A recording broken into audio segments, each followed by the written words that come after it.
Assalamualaikum warahmatullahi wabarakatuh. Apa kabar semua pemirsa Banyasin TV dimanapun Anda berada? Semoga semua sehat dan dalam keadaan baik-baik saja. Senang sekali dengan saya Sri Aryani dapat menyapa Anda dalam program Banyasin Sehat di segmen Sehatnya Kamu, Sehatnya Kita Semua. Pemirsa Banyasin TV dimanapun Anda berada, kita akhir-akhir ini dikagetkan dengan serangan virus corona atau coronavirus disease 19 atau lebih dikenal dengan COVID-19 yang ditetapkan oleh WHO atau Organisasi Kesehatan Dunia sebagai pandemi global. Kita akan bahas lebih jauh tentang apa sih itu COVID-19. Kebetulan sekarang saya sudah bersama dengan narasumber kami, yakni Dr. Sri Fitriyanti Askolani sebagai Ketua Tim Penggerak PKK Kabupaten Banyasin. Selamat pagi Ibu. Selamat pagi. Hadir juga Dr. Rini Pratiwi MK sebagai Kepala Dinas Kesehatan Kabupaten Banyasin. Selamat pagi dokter. Celi, apa kabar? Baik, alhamdulillah dokter. Dokter, kita ketahui nih bahwa COVID-19 ini menjadi momok yang sangat menakutkan saat baru-baru ini. Sebenarnya sih apa sih itu dokter Fitri COVID-19 itu? Jadi untuk semua pemirsa yang menonton, COVID-19 ini kita ketahui bahwa merupakan virus coronavirus disease yang dimana ditemukan pada tahun 2019 di kota Wuhan, China, yang sampai detik ini sudah menyebar hampir di seluruh dunia.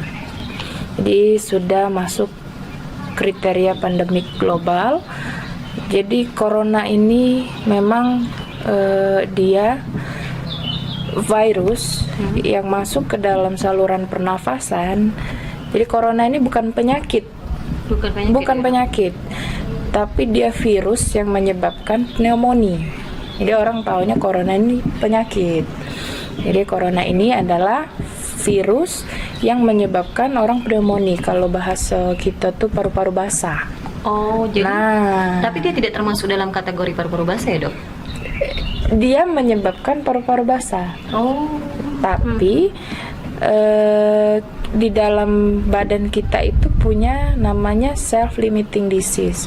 Jadi kita itu punya imun yang dapat membentengi virus itu masuk. Jadi kalau kita misalnya demam, batuk, pilek, kita kadang tidak minum vitamin, tidak makan obat, bisa sembuh dewek karena kita punya self-limiting disease itu. Oh, jadi itu seperti imun atau penyembuhan diri sendiri seperti itu ya? Iya, jadi pertama kali kalau orang kena corona itu, jadi diagnosisnya itu batuk, pilek, demam, itu suatu gejala. Tapi untuk memastikan lagi kita harus menanyakan ke pasien apa dia ada riwayat berpergian ke tempat pandemik corona. Yang terinfeksi.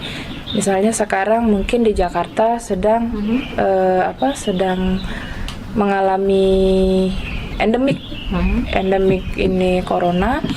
Kita tanyakan ke pasien, ada enggak riwayat berpergian? Kalau memang dia ada gejala.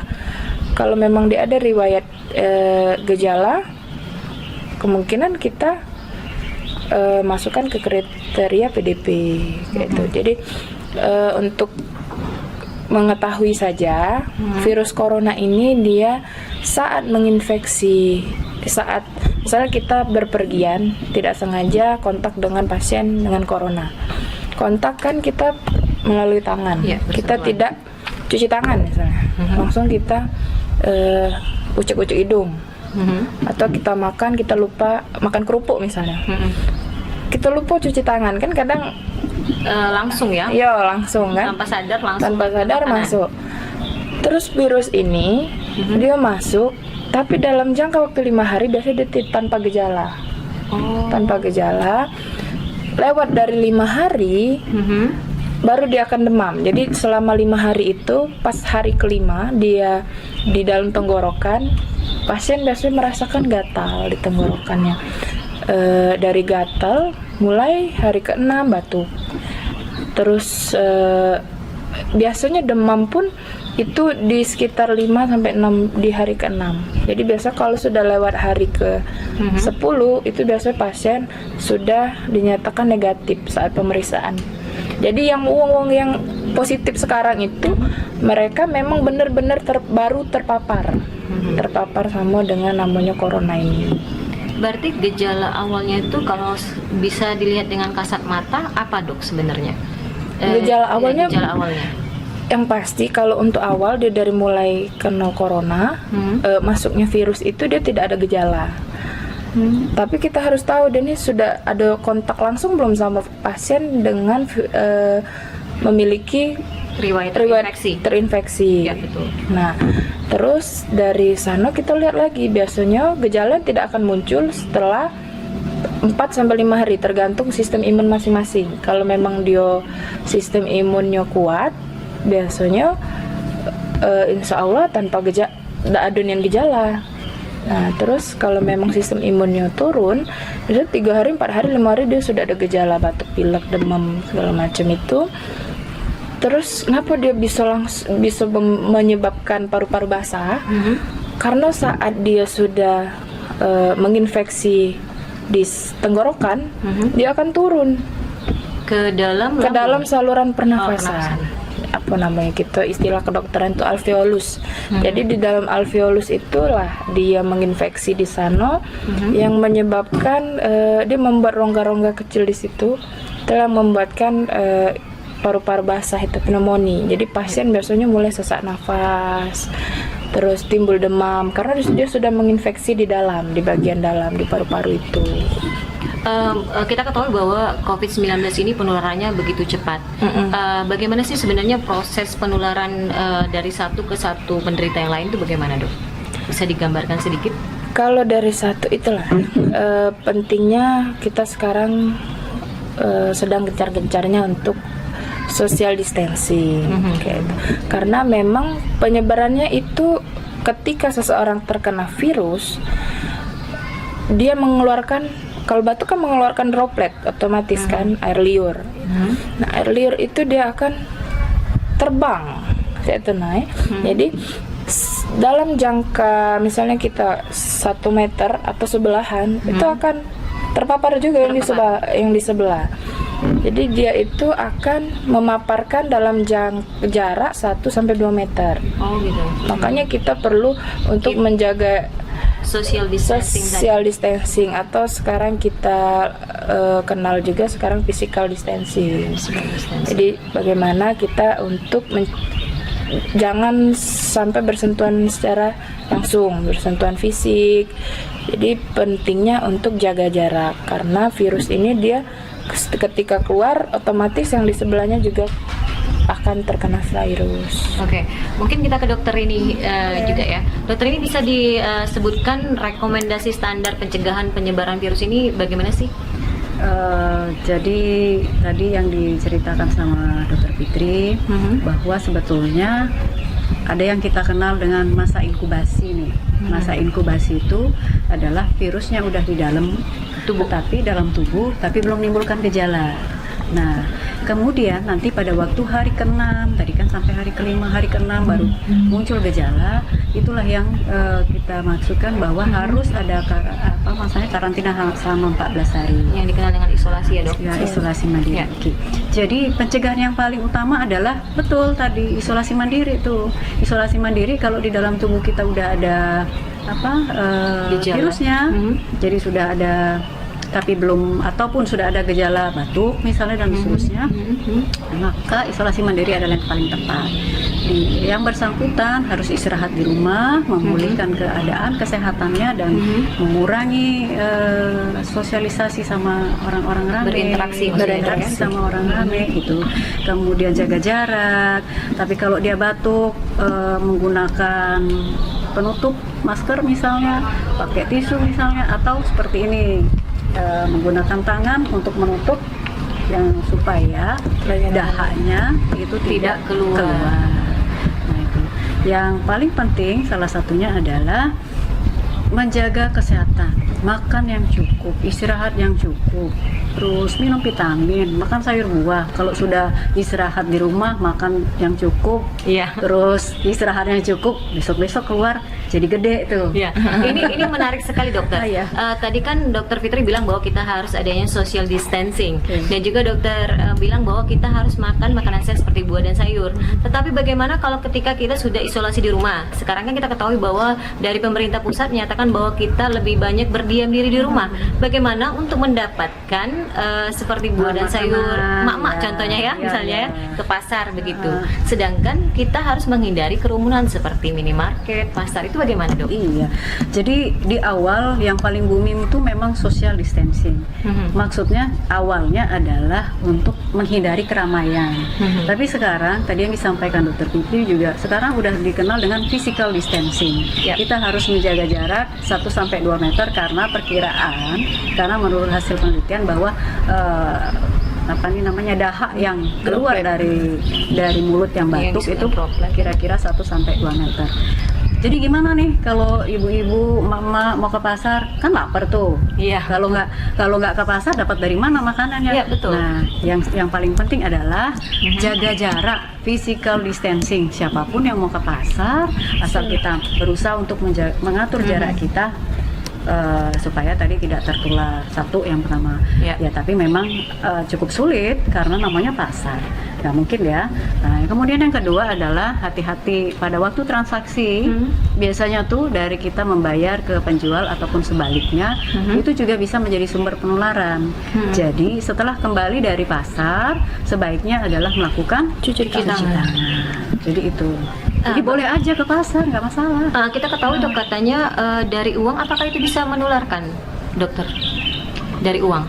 Medianya aja sebetulnya, medianya aja, karena virusnya juga masih bisa tertular, masih bisa berada di uang, misalnya logam gitu ya, kertas atau media-media yang kita pegang seperti ini, meja gitu ya, tempat-tempat belanja dan seterusnya. Jadi bukan berarti menularkan secara langsung, dari uang menularkan penyakitnya secara langsung, tidak. Media virus itu berada di tempat-tempat tersebut. Kita ketahui ya dokter Fitri bahwa katanya penderita yang setelah meninggal itu tidak bisa kita lihat sama sekali. Nah Iya. itu bagaimana dengan culture kita, tradisi Indonesia ini? Jadi ya memang itu sudah sesuai SOP.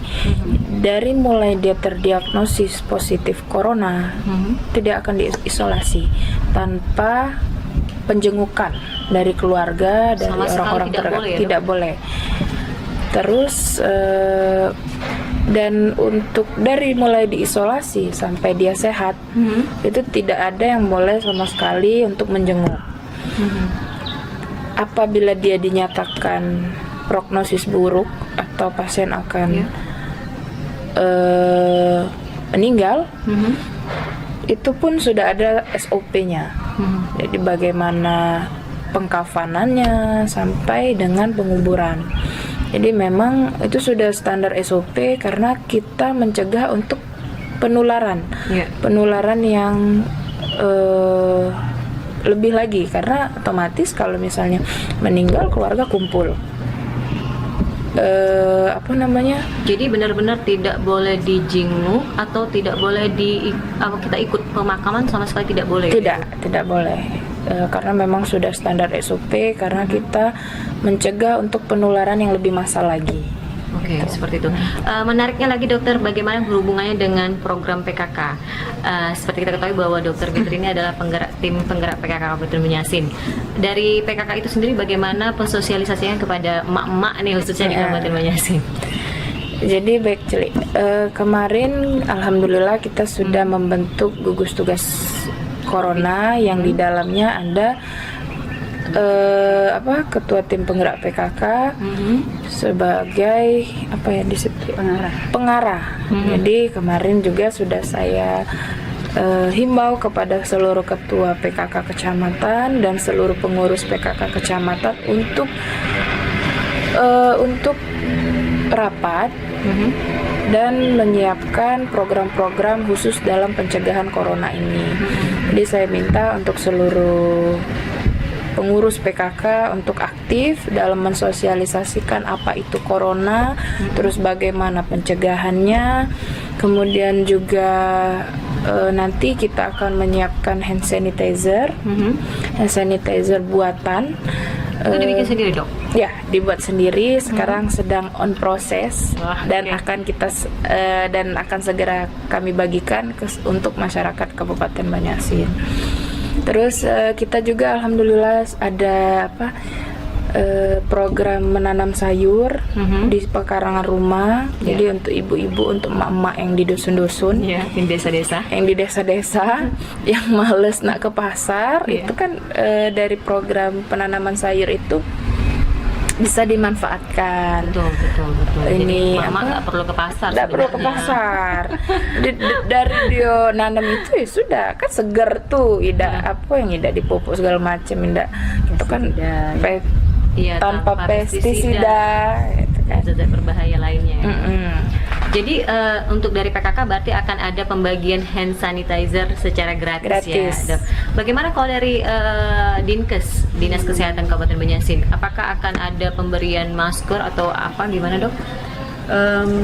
Terima kasih. Jadi pembagian masker, sebetulnya masker itu lebih diperuntukkan kepada satu yang sakit. Iya. Nah, yang sakit ya.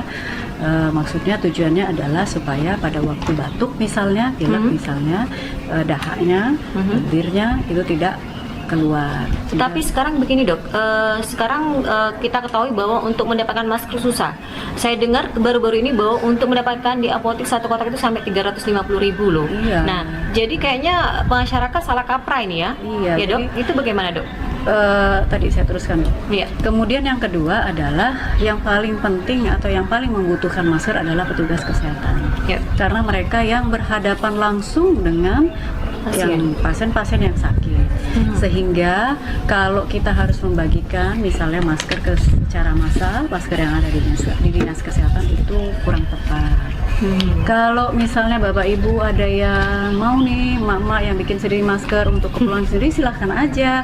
Jadi kan karena mungkin maksudnya adalah supaya takutnya untuk tidak tertular dengan lain, silahkan saja. Tapi yang ingin kami sampaikan adalah bahwa yang tersedia di dinas kesehatan itu diutamakan untuk yang sakit dan petugas-petugas kesehatan yang berhadapan langsung dengan tenaga kesehatan, dengan pasien. Tadi disampaikan bahwa satu kotak itu harganya sampai 350.000. Iya, betul. Mending kalau barangnya ada. Sekarang biar 1 juta pun barangnya nggak ada. Itu yang sangat menjadi perhatian buat kita. Tenaga kesehatan perlu banyak nih. Kemudian kita udah pesan kemana-mana, dapat barangnya sudah susah, sudah langka. Kalaupun ada jumlahnya sedikit, harganya mahal luar biasa. Jadi mungkin ini kami juga menghimbau ke masyarakat kita semua. Betul. Jadi masker itu silahkan kalau mau bikin sendiri juga masalah. Jadi untuk digunakan oleh masyarakat Banyuasin lah gitu ya, sebagai upaya pencegahan. Tapi kalau mau bagi-bagi masker oleh dinas kesehatan saat ini belum bisa, karena kita masih fokus buat yang sakit dan buat yang bertugas. Bicara tentang pasien, berarti bagaimana di Kabupaten Banjarmasin? Apakah sudah ada yang terindikasi ODP atau bagaimana? Iya. Perkembangan sekarang, Dokter. Oke, baik. Jadi mungkin tadi Dokter Fitri udah jelasin tuh ODP itu apa, PDP Iya, itu apa. betul. ODP itu adalah orang dalam pemantauan. Jadi tujuannya untuk memantau siapa saja yang habis berpergian dari luar negeri atau wilayah yang terjangkit atau yang ada transmisi lokal. Transmisi lokal siapa aja? Di Indonesia itu seperti di DKI, Jawa Barat misalnya ya. Nah, itu ada yang merupakan daerah transmisi lokal. Sehingga itu menjadi perhatian buat kita. Jadi itu klik dulu. Oh, ini baru berpergian nih. Kemudian ada gejala, misalnya ada demam atau pernah demam sebelumnya, atau ada batuk, ada pilek, atau sakit tenggorokan. Jadi salah satu dari gejala-gejala ini maka kita lakukan pemantauan. Jadi yang bersangkutan bukan sakit coronavirus disease. Iya. Belum. Soalnya belum gini, Dok, ada. ini udah membuat ketakutan dan keresahan Iya. di masyarakat. Nah seperti itu yang kita lihat ya. Jadi kayaknya masyarakat ini kalau ada yang pulang ini kena covid nih, kena covid nih, Iya, kena covid. Jadi kan keluarganya atau yang bersangkutan menjadi merasa didiskriminasi, padahal mereka kan belum tentu. Nah itu, Jadi masyarakat harus paham bahwa orang yang baru bepergian dengan gejala-gejala tersebut, salah satu aja itu kita pantau. Tujuannya kalau nanti yang bersangkutan jadi sakit, kita Baru? udah tahu nih harus dibawa ke rumah sakit. Nah, kalau PDP apalagi? PDP itu pasien dalam pengawasan. Iya. Nah, kalau udah pasien artinya udah dirawat. Kenapa dirawat? Karena tadi yang disampaikan ada gejala pneumonia atau paru-paru basah. Nah, itu yang membedakan, sehingga untuk memastikan yang bersangkutan ini apakah COVID-19 atau bukan harus ada pemeriksaan penunjang. Jadi Berarti harus- untuk PDP itu sendiri belum tentu juga dia menderita terinfeksi belum COVID-19. tentu terkonfirmasi COVID-19. Oke. Jadi harus diambil sampelnya. Sampelnya diambil dari swab. Dari hidung. Kemudian perlu ada pemeriksaan darah untuk menentukan apakah ada penurunan darah putih ya, leukemia dan seterusnya sebagai upaya pendukung, dan nanti yang paling pasti kita lakukan pemeriksaan laboratorium akan terlihat ini ternyata ada virusnya, berarti positif. Jadi masih jauh perjalanannya. Kalau baru pulang langsung dibilang COVID-19 itu tidak betul sebetulnya. Iya. Jadi iyalah, jadi masyarakat jangan takut lah, kasihan tuh yang baru pulang gitu kan. Ya harusnya yang baru pulang itu kita endorse ke puskesmas, suruh dicek dulu gitu. Biasanya ini emak-emak yang suka cepat khawatir ya. Mungkin ada himbauan dokter untuk ibu-ibu yang ada di Kabupaten Banjarmasin nih. Kalau jangan panik atau gimana nih kalau udah denger ODP nih gitu.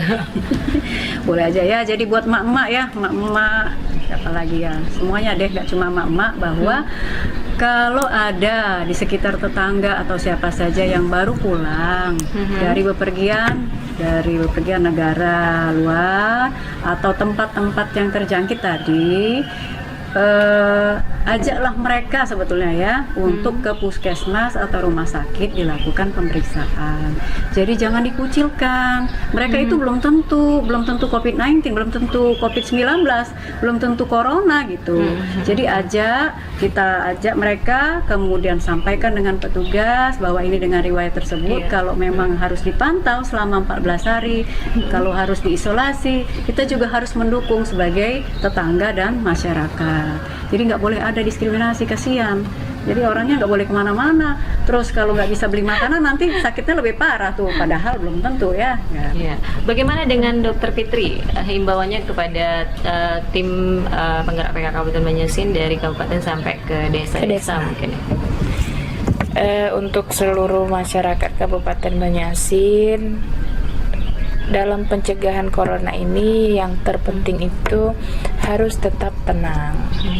Jangan panik dengan apalagi berita yang masuk, tidak semuanya benar. Kita harus memilah-milah berita. Jadi jangan ditelan mentah-mentah. Ada berita, udah gawe corona nih meninggal. Corona bikin merana. Iya, corona buat merana. Jadi tidak semua pneumonia itu disebabkan oleh corona. Jadi banyak penyebab pneumonia itu, bisa dari memang dia ada riwayat asma sebelumnya, memang dari dari kecil dia memang ada asma, itu bisa menyebabkan pneumonia. Terus ada penyakit penyerta atau memang dia ada tuberkulosis sebelumnya, itu bisa menyebabkan juga pneumonia. Terus banyak penyebab dari pneumonia ini, baik virus, parasit, dan seterusnya, bakteri pun bisa. Jadi peran ibu-ibu adalah menjaga lingkungan mungkin ya, dokter?